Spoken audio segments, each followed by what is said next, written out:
remind you that the motion today is this House believes that there is no place for censorship in a democracy.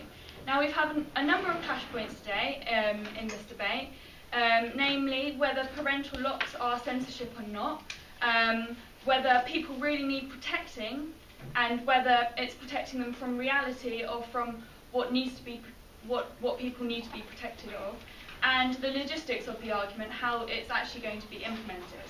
But moving on to the first clash point, whether parental locks are censorship or not.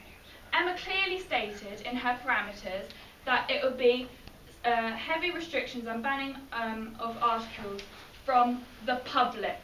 Okay, this is the public, the whole public. Okay, not just two children in a family. Okay, parental locks are not going to block something from the entire public. Okay, people can still access it, even if they're not in their own home. Okay, it's not gonna have a major effect. Okay, and we believe that this is a good idea. Parental locks are still allowed. Okay, you don't have to have your 3-year-old child. 1 minute. You don't have to have your 3-year-old child watching an 18 movie, because you can quite easily put a parental lock on it, but have a 19-year-old over there or a 17-year-old over there still watch the film quite easily if they want to, because they have a choice.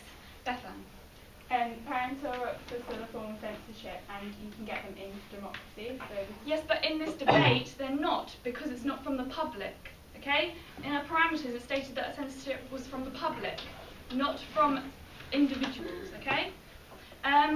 Also, if some child does go out of their way to see something, then it's not the government's fault for letting them see that. It's their parents' fault for letting them see that, because they have that responsibility for that child. Okay? You cannot go around blaming the government for letting a video appear on the internet, of which really it's such a mammoth thing anyway, a momentous thing. How can they really go and search through the whole entire internet for one video? No. How can you blame the government for that, when surely it's the fault of the parent for not protecting their child, their own child, from one thing? How can we blame the government for that? It's just impossible, really. Accepted. How do you control people with corrupt parents who don't mind them being influenced by? Then that's the parents' fault. That's what I'm saying. It's the parents' responsibility for their child. If they choose to neglect that, then that is their own problem. That needs to be sorted within the home, either with social services or with school or various members of the neighbourhood and community. It's not the government's responsibility. They cannot go through every single child within the whole of the UK. It's just impossible. Moving on to the next point of clash, which is protecting people from reality, and whether this is really protecting people from reality. And this House believes that it is ludicrous to try and protect people, because it is reality. Okay, these things actually happen. Accepted. When the government's spending £25 million to try and do something with Abu Qatada, isn't it hypocritical not to try and censor the radical material, which is actually like the grassroots of the problem? Yeah, but surely by letting people see it, they can see how bad it is. It's up to the person to make a choice as to how the video and the content or whatever it is affects the person. It's not going to automatically influence someone to do something, because you have your own choice, you have your own morals. Just because you've seen a video of a rape doesn't mean you're going to go out and rape 10 people, does it? No, it's up to you. Surely, no, declined. Surely we don't have to protect society when society can protect themselves by realising, actually, no, that's not a sensible thing to do. I probably shouldn't do that. Surely that's a better idea, because in reality, okay, when things are banned, people are automatically drawn to do them. Declined. People are automatically drawn to do them. Okay. For example, drugs.